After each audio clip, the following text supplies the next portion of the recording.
গোটা বিশ্ববাসীর জন্য রহমত, গোটা বিশ্ববাসীর জন্য শান্তি। মুহাম্মদুর রাসূলুল্লাহ সাল্লাল্লাহু আলাইহি সাল্লাম বৌদ্ধ ধর্মগ্রন্থের দীঘানিকার মধ্যে উল্লেখ রয়েছে, আমার পরে যিনি আসবেন তিনি আর কেউ নন, তিনি হচ্ছেন মুহাম্মদুর রাসূলুল্লাহ সাল্লাল্লাহু আলাইহি সাল্লাম।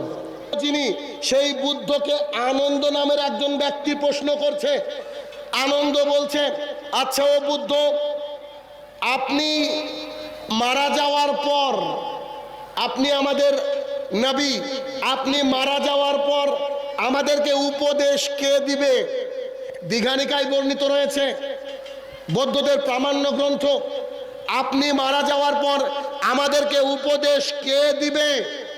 তখন গৌতম বুদ্ধ বলছে, শোনো, আমার কথা স্পষ্ট মনে রাখো, আমার পরে একজন ব্যক্তি আসবেন যিনি আমার চেয়েও বেশি ইমানদার হবেন, আমার চেয়েও বেশি ইমানদার হবেন, তিনি আমার চেয়ে বেশি আলোকপ্রাপ্ত হবেন, তিনি আমার চেয়ে বেশি আলোকপ্রাপ্ত হবেন, তিনি একটা পূর্ণাঙ্গ ধর্মমত প্রচার করবেন। পূর্ণাঙ্গ ধর্মমত প্রচার করবে মানে আমার ধর্মে ঘাটতি আছে, কথা তো তাই বোঝাই। পূর্ণাঙ্গ ধর্মমত প্রচার করবে। তোমরা যদি আমার পরে জীবিত থাকো অবশ্যই তার ধর্মকে মেনে নিও, তার কথাকে মেনে নিও। এখন তাকে জিজ্ঞাসা করা হলো, আনন্দ বলছে, তাকে আমরা কি করে চিনবো? আরে নাম টাম তো কিছু বলেন, নামটা যদি বলেন তাহলে নাই চিনতে পারবো। তখন গৌতম বুদ্ধ বলছে, শোনো, তার নাম হবে মৈত্রীয়। কি নাম? মৈত্রীয়। এখানে মুহাম্মদ সাল্লাল্লাহু আলাইহি ওয়াসাল্লাম কই নাই তো, পেলাম কি? আচ্ছা, মৈত্রীয় পেলাম না। এখন মৈত্রীয় পেলাম না, তখন তাকে বলার সাথে সাথে বলছে যে মৈত্রীয় মানে হচ্ছে করুণার বুদ্ধ, শান্তির বুদ্ধ। মৈত্রীয় মানে হচ্ছে করুণার বুদ্ধ, শান্তির বুদ্ধ। মৈত্রী হচ্ছে সংস্কৃত ভাষা, যার অর্থ হচ্ছে শান্তি। রাসূলুল্লাহ সাল্লাল্লাহু আলাইহি সাল্লামকে বলা হয় রাহমাতুল লিল আলামিন, বলা হয় কি হয় না? গোটা বিশ্ববাসীর জন্য রহমত, গোটা বিশ্ববাসীর জন্য শান্তি। মুহাম্মদুর রাসূলুল্লাহ সাল্লাল্লাহু আলাইহি সাল্লাম বৌদ্ধ ধর্মগ্রন্থের দীঘানিকার মধ্যে উল্লেখ রয়েছে, আমার পরে যিনি আসবেন তিনি আর কেউ নন, তিনি হচ্ছেন মুহাম্মদুর রাসূলুল্লাহ সাল্লাল্লাহু আলাইহি সাল্লাম। আলহামদুলিল্লাহ বলবেন নাকি বাড়ি গিয়ে বলবেন? তাহলে বৌদ্ধ ধর্মগ্রন্থ থেকে প্রমাণ করলাম যে তাদের ধর্মগ্রন্থে বলা হচ্ছে যে আমার পরে যদি উপদেশ গ্রহণ করতে হয়, উপদেশ গ্রহণ করতে হবে কার কাছ থেকে? মৈত্রীর কাছ থেকে। মৈত্রীটাকে প্রমাণ করে দিলাম মুহাম্মদুর রাসূলুল্লাহ। আমার এই আলোচনা শোনার পরে যদি কেউ বৌদ্ধ থাকে, ও কি জান্নাত পাবে? পাবে? ও তো শেষ, যার কথা বলা হয়েছে তার কথা মানলই না, কি করে হবে বলেন? ধরেন আপনার এলাকায় একজন একটা প্রধান আছে না, মেম্বার, এই মেম্বার পরের বছর তো পরিবর্তন হতে পারে, পারে কি পারে না? এখন এই মেম্বার বলছে আমার পরে যে আমার ভাই আসবে তার কথা মেনে নিও। এবার তার জামানায় এসে বলছে যে তোর কথা মানবো না, আগের জনের কথা মানবো, চলবে? চলবে? চলবে না। শরীয়ত এমন একটা জিনিস, যখন যে তারটা মানতে হবে। এ বিষয়ে একটা দলিল আপনাকে দিয়ে দিই, ইসলামিক দলিল। সে দলিলটা কি? এক বিখ্যাত হাদিস, অসাধারণ হাদিস। উমর রাদিয়াল্লাহু তাআলা আনহু তাওরাতের একটা নুসখা, একটা পাতা, তাওরাতের একটা পাতা পেয়েছেন। অনেক মানুষ আছে দেখবেন যে এমনি কিছু পেপার টেপার পেলে পড়তে শুরু করে, পড়ে না? তো তাওরাতের একটা নুসখা নিয়ে পড়ছেন, কি লেখা আছে একটু পড়ছেন, পড়ছেন পড়ছেন, হঠাৎ করে রাসূলুল্লাহ সাল্লাল্লাহু আলাইহি ওয়াসাল্লামের দিকে তাকিয়ে দেখলেন তার চোখ মুখ একেবারে লাল হয়ে গেছে, একেবারে যেন রক্ত ফিনকি দিয়ে বেরিয়ে আসবে। আবু বকর রাদিয়াল্লাহু তাআলা আনহু এসে বলছেন, উমর, জি আবু বকর, তুমি তাড়াতাড়ি মুহাম্মদ সাল্লাল্লাহু আলাইহি ওয়াসাল্লামের ক্রোধ থেকে আল্লাহর কাছে পানা চাও, তুমি তাড়াতাড়ি রাসূল সাল্লাল্লাহু আলাইহি ওয়াসাল্লামের রাগ থেকে আল্লাহর কাছে পানা চাও। উমর রাদিয়াল্লাহু তাআলা খেয়াল করেননি, তিনি খেয়াল করে যে বাপরে বাপ খুব রেগে আছে। তখন তিনি বলছে, আমার মা বাপ আপনার উপরে কুরবান হোক, কি এমন করলাম যে আপনাকে এত রাগান্বিত করে দিল? এবার মুহাম্মদ সাল্লাল্লাহু আলাইহি ওয়াসাল্লাম বাক্যটা, পয়েন্ট টু বি নোটেড, বাক্যটাকে দেখেন। রাসূলুল্লাহ সাল্লাল্লাহু আলাইহি ওয়াসাল্লাম বলছেন, ওমর শুনে নাও, লাউ কানা মুসা হাইয়ান, এখন যদি মুসা জীবিত হয় তবুও সে আমার শরীয়ত মানবে, সে আমার সাহাবী হবে। কথা বুঝাতে পারিনি? রাসূল সাল্লাল্লাহু আলাইহি ওয়াসাল্লাম বলছে, এখন যদি মুসা জীবিত হয়, তুমি তো তাওরাত পড়ছো, যার উপরে নাজিল হয়েছিল, ও যদি আল্লাহ তাআলা ওনাকে যদি পাঠিয়ে দেন, উনি আমার পেছনে থাকবেন, কারণ আমি এখন নবী। আমি নবী মানে কোরআন ছাড়া আর কিছু চলবে। কথা কি ক্লিয়ার? বুঝতে পেরেছেন না? তার মানে উমরকে বলছে তুমি রাখো, কি পড়ো তুমি? আরে তুমি যা পড়ছো তা যার উপরে নাজিল হয়েছে সে আসলে তো সে আমার অনুসরণ করবে, আর তুমি উমর হয়ে ওইসব পড়ছো মানে? দ্বিতীয় কোনো রাস্তা নাই জনাব।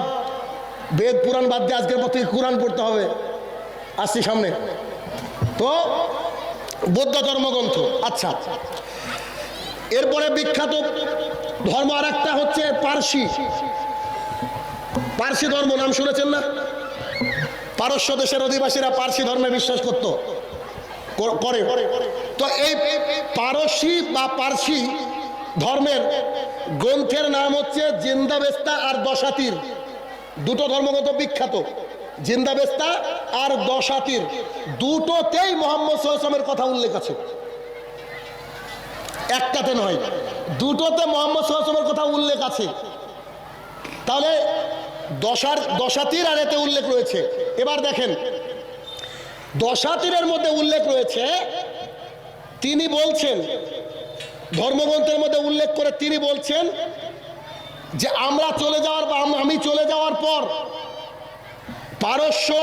পারসিক যে ধর্ম তার নীতি নৈতিকতা এতটাই অতল তলে চলে যাবে, তাদের ধর্ম থেকে বিচ্যুতি ঘটবে, ধর্মের অনুশাসন আর থাকবে না। আর এই সময় একজন ব্যক্তি আরবে জন্মগ্রহণ করবে। কোথায়?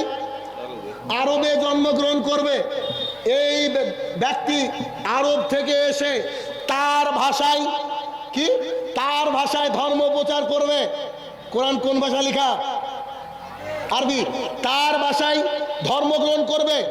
তারা তাদের মন্দিরে, ভালো করে শুনেন, তারা তাদের মন্দিরে উপাসনা করবে, কিন্তু মূর্তি থাকবে না। তারা তাদের মন্দিরে উপাসনা করবে। মসজিদে কি মূর্তি আছে নাকি? নাই। তারা তাদের মন্দিরে উপাসনা করবে, কিন্তু তাদের কোনো মূর্তি থাকবে না। তারা ইব্রাহিমের ঘর কাবার দিকে মুখ করে ইবাদত করবে, এবং কাবার মধ্যে যে মূর্তি আছে সেগুলা তার জামানায় থাকবে না। কথা কি ক্লিয়ার? তার জামানায় থাকবে না। শুনে রাখো, আমার পর তোমরা যদি জীবিত থাকো, যদি পরিত্রাণ পেতে চাও, তাহলে ওই ব্যক্তিকে তোমরা অনুকরণ করিও। এবার আপনাকে বলি, এই কথাটা হাজার হাজার বছর আগে বলা হচ্ছে না? কারণ ইব্রাহিমের ঘর বলা হচ্ছে কাবাকে। ভালো করে বুঝেন, কাবার মধ্যে কটা মূর্তি ছিল? 360টা।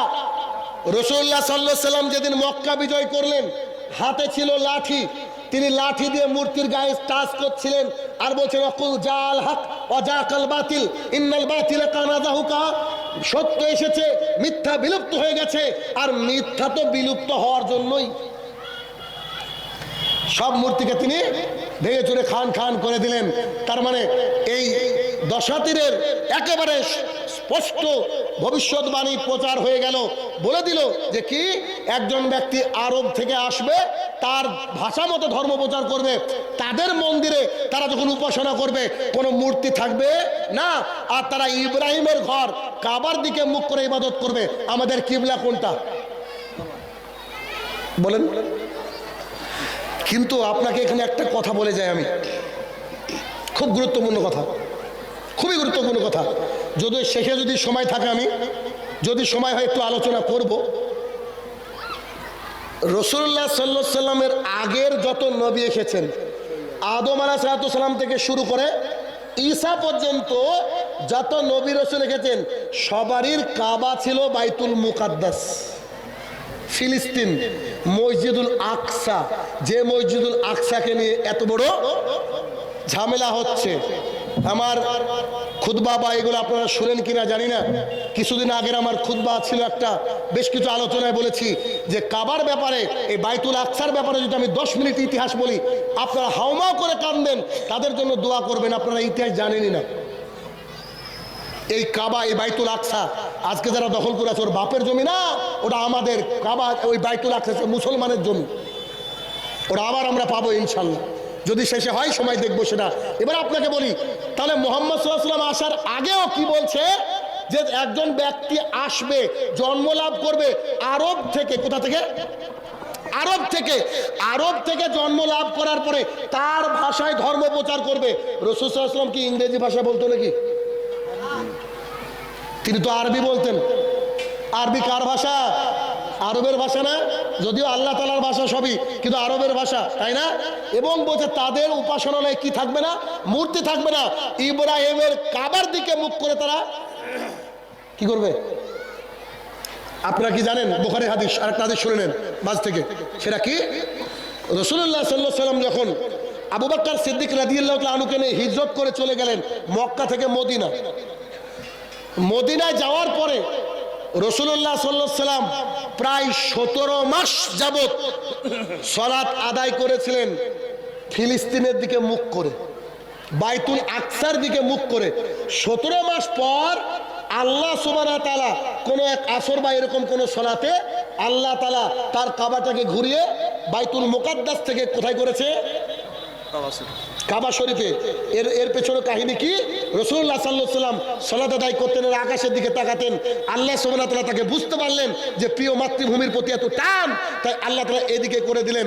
তাহলে চিন্তা করা যায় যে আমাদের সমস্ত আগের নবী রাসূলদের কাবা ছিল কি? বাইতুল মুকাদ্দাস। তাই যারা হজ করেছেন, সৌদি আরব গিয়েছেন, দেখার সৌভাগ্য হয়তো হয়েছে, ওখানে একটা মসজিদ রয়েছে, মসজিদের নাম হচ্ছে মসজিদে কেবলাতাইন। কোন হাজি আছেন এখানে মজলিসে? কোন হাজি আছেন? হজ করেছেন কেউ আছেন? নাই। ওখানে একটা মসজিদ আছে, মসজিদে কেবলাতাইন। এই তেইন মানে হচ্ছে বিপরীত।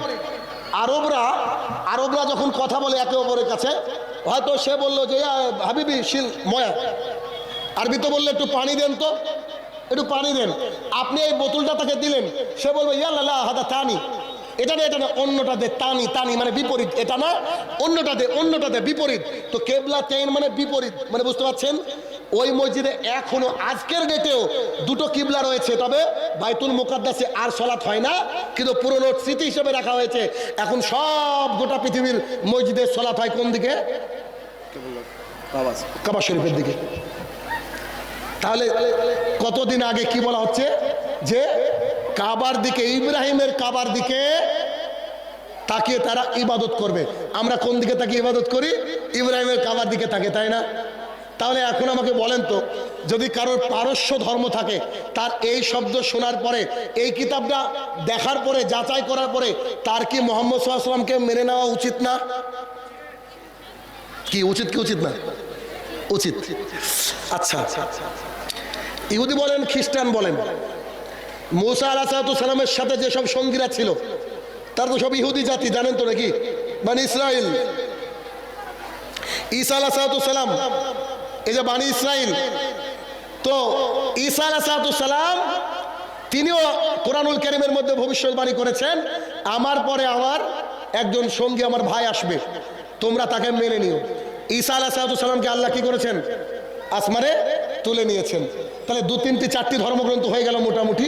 ওটা খ্রিস্টানটা বাদ থাকলো, খ্রিস্টানটা বলি। খ্রিস্টানদের ধর্মগ্রন্থের নাম কে বলতে পারবে? Bible, Old Testament, New Testament. Old Testament Gospel of John, chapter number 14, মন্ত্র নম্বর 12 থেকে 14। এই শ্লোকের মধ্যে কি বলা হচ্ছে? এই শ্লোকের মধ্যে এভাবে বলা হচ্ছে, I have said to you many things right now. You can bear them now. When the Spirit of truth shall come, He will tell the right path. He did not say anything as his upon sake on his own winsake. He heard from Allah subhanahu wa ta'ala from the above. He will tell to the world, His name will be Muhammad Rasulullah sallallahu alaihi wasallam. হুবহু copy করলাম। কি বলছেন? I have many thing to send you now, আমার কাছে অনেক কিছু আছে তোমাদেরকে বলার। তিনি তার লোকজনকে সামনে বসিয়ে বলছেন, মুহাম্মদ সাল্লাল্লাহু আলাইহি ওয়াসাল্লামের জন্ম হয়নি তখনও, তিনি তার লোকজনকে সামনে বসিয়ে বলছেন, আই হ্যাভ মেনি থিং, আমার কাছে অনেক কিছু আছে তোমাদেরকে বলার জন্য, but you can bear them now, ওগুলা তোমাদের এখন সহ্য হবে না, ওগুলা তোমরা এখন বুঝতে পারবে না। when the spirit of truth shall come, যখন সত্যের আত্মা আসবে, he will tell the right path, তিনি সত্য কথা বলবেন। he did not say anything on his own winsake, সে তার মাথা থেকে কোনো কথা বলবে না। রাসূল সাল্লাল্লাহু আলাইহি ওয়াসাল্লাম নিজের মাথা থেকে কোনো কথা বলতেন? কোরআন সাক্ষী, আল্লাহ কি বলছেন? তিনি ওহী ছাড়া কোনো কথা বলেন না। As a hard from the Almighty, তিনি যা শুনবেন আকাশ থেকে। আকাশে কে থাকে? আল্লাহ। যা তিনি শুনবেন he will tell to the world, তিনি পৃথিবীর মানুষকে বলবেন। হিজ নেম উইল বি, তার নাম হবে মুহাম্মদুর রাসূলুল্লাহ সাল্লাল্লাহু আলাইহি সাল্লাম। সুবহানাল্লাহি বিহামদিহি। কত হাজার বছর আগে, কত বছর, শত বছর আগে তিনি বলে যাচ্ছেন যে আমি তোমাদেরকে অনেক কিছু বলতে চাই, তোমরা এখন বুঝবে না। সত্যের আত্মা আসবে, সত্য ধর্ম প্রচার করবে। তিনি নিজের মাথা থেকে কিছু বলবে না, যা বলবে আল্লাহর তরফ থেকে বলবে, তাকে তোমরা মেনে নিও যদি তোমরা জান্নাতে প্রবেশ করতে চাও। তো ইহুদি খ্রিস্টানদের অবস্থা কি হওয়া উচিত? সবাই মুসলমান হওয়া উচিত কি উচিত নয়? তবে ইহুদিরা হচ্ছে, খ্রিস্টানরা হচ্ছে পৃথিবীর সবচেয়ে নোংরা জাতি। সবচেয়ে কি জাতি বলেন? সবচেয়ে নোংরা জাতি। এরা হচ্ছে এদের নবী রাসূলকে মেরে ফেলতো। এরা ঈসা আলাইহিস সালামকে মারার জন্য টার্গেট নিয়েছিল, আল্লাহ তাআলা তাকে আকাশে তুলে নিয়েছেন। এরা যে বড় বড় অসভ্য নোংরা জাতি, কিন্তু এরা দুনিয়াবী দিক দিয়ে অনেক উন্নত। দেখছেন না ইসরায়েলকে? দুনিয়ার দিক দিয়ে চরম উন্নত। আপনি বলবেন যে ইসরায়েলের প্রোডাক্ট বয়কট করব, বাড়িতে ওটা সকালবেলা যে ব্রাশটা করেন ওটাও ইসরায়েলের। আপনার মেয়েটা লেজ খায় সেটাও ইসরায়েলের। এমন অবস্থা, আপনার স্ত্রী ফেয়ার অ্যান্ড লাভলি মাখে ওটাও ইসরায়েলের। তারা উন্নত, টাকা পয়সা, অস্ত্র, সামরিক এদিক দিয়ে উন্নত। তারা এতটা শয়তান, আল্লাহ তাআলাকে কোরআনুল কারীমের মধ্যে বলছে আমরা ছাড়া কেউ জান্নাতি না। মেজাজ খারাপ হবে কি হবে না? ইহুদিরা আল্লাহকে কি বলছে? খ্রিস্টানরা আল্লাহকে কি বলছে? একমাত্র জান্নাতি দল যদি দুনিয়াতে থাকে তা আমরা। আল্লাহ তাআলা বলছে কুল হাতু বুরহানাকুম ইন কুনতুম সাদিকিন।